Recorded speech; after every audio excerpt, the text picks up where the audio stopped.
One of the most essential shifts in our economy is about scarcity. So during the 30s, 40s, 50s, even the 60s, industrialism, how do we make stuff, was the driving force of the economy. And scarcity means it's a zero-sum game. Either you have it or I have it. Either you have the nice car or I do. There's only one of them. Either you have this house or I do.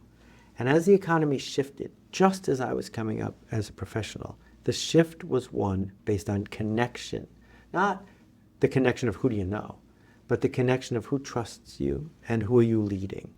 Because it turns out that the math there is the opposite.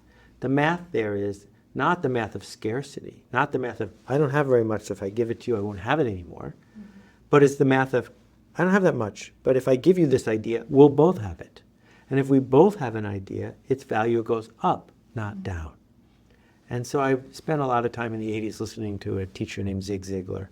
And part of Zig's riff was, you can get everything in life you want if you'll just help enough other people get what they want.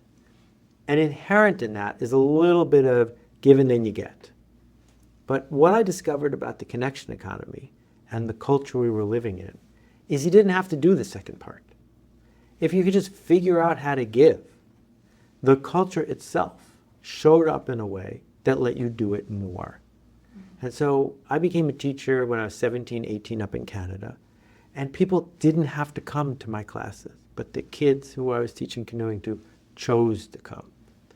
And that act of realizing, wait a minute, this is optional. If they're not enrolled, they'll go sailing. I can't tell them what to do. Compliance is not going to be available to me. I'm never going to have enough resources to be able to dictate to other people what to do. And so I was really lucky.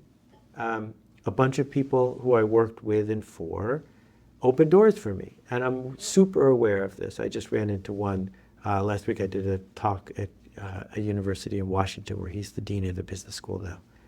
And if Bill hadn't hired me that day that I was a summer intern with no job, my life would have been different. I don't know what would have happened.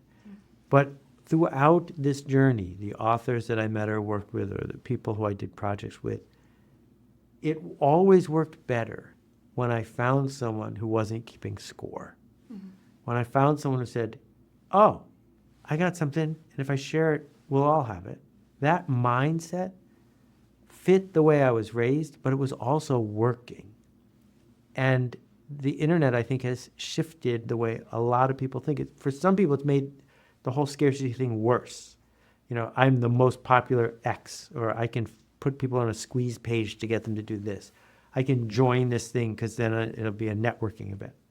But then we look at the fact that if you wanted to build Wikipedia, you would need more than $1 billion. How did we get it built for free? It's because 5,000 people showed up because they could, because they wanted to, and they got nothing in return except, and this is a big except, the satisfaction of knowing they did work that mattered. Mm-hmm. So my new book, which is out in November, the subtitle sort of is Work That Matters for People Who Care.